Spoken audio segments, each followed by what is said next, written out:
Hi there, I'm Angela from artery.com. Super quick video today.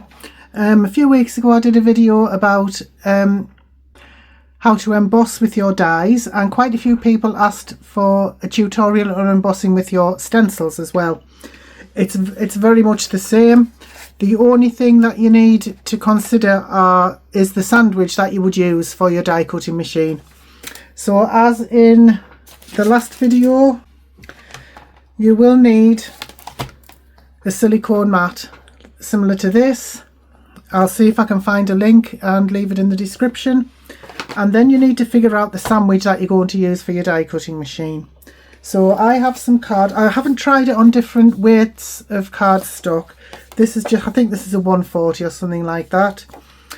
So what I did is figure out how to make the sandwich. So this is the Big Shot fold away.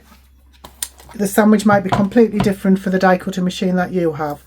So I use the base platform, and then I use the thin die adapter, and then either a cutting plate or a magnetic mat. So when you've put that mat down, then you need your silicone mat. This gives it a lot more pressure, which should make an impression from the stencil onto the card. It will not be a deep impression. With the metal dies you get quite a deep impression, and you have to actually use less pressure to stop the die from cutting through. When you use a stencil, you're going to have to use a bit more pressure because it's not very thick at all, very thin, and you're not going to get a deep impression on your card, but you will get an impression. So what I'm going to do, it's difficult, you can't really stick that onto the silicone mat. So what you can do is use a bigger piece of card that you will need and stick the stencil to your card. It just keeps it a bit more secure. So once you've done that, now you need to decide what you're going to use for the top plate, because you need something that's going to give you enough pressure to make an impression, but not too much that it's going to damage your machine. So I tried quite a few things, and once again I came to the conclusion I'm going to use this shim that I got from my Gemini MIDI.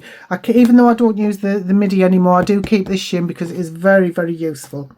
So I found that this works, but you can also use lots of thick card sort of folded together. This one wasn't quite thick enough, but you could get quite a few pieces of thick card, fold them together and use that as a shim.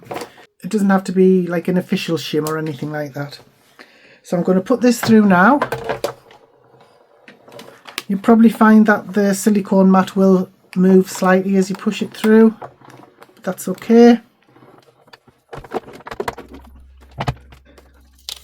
And there you go. So you can see it's not a deep impression, but you do get a nice impression. I suppose if you wanted to, I could have put, hang on, let me try one more piece. I haven't done this yet, but I'm going to put that on there as normal. Put that down on the card. Right, so I'm going to try the shim again, and I wonder if I'll get a deeper impression if I use this folded piece of card. It might be too thick to go through the machine. If it does, if you find there's resistance when you're putting anything through your machine, stop. You do not want to damage your machine. See, oh yeah, there was a little bit of resistance, but it's still going through. Oh, maybe I shouldn't have done this. Yeah, that was too much. I should have maybe put a couple of pieces of printed paper there instead. Yeah, I don't know if that has worked this time. Yeah, it has worked, but you can see you do get a bit of a deeper impression. See, I shouldn't have done that. As soon as I felt resistance going through the machine, I should have stopped. So that would have been better, I think, with that, and perhaps that cut in half, or like I say, a few pieces of printed paper on the top of there. It's up to your machine, the amount of pressure that you need and what can actually go through your machine without damaging it. I hope I haven't damaged that. But that's what you get anyway. I have tried different kinds of stencils, and you do get about the same impression with all of them. So it's up to you. but it is worth trying. I mean, if you have a really nice stencil and you would like to see it on a card background, then that is certainly something that you can do. Just don't be upset when you don't get a very deep emboss impression. You do get one still. It is nice and it is worth it in my opinion. So your stencils can be used not just as stencils, but you can emboss with them as well. So thank you so much for watching this video. I hope it's been helpful and I really appreciate your support. Thank you so much. Have a wonderful day. Bye bye now.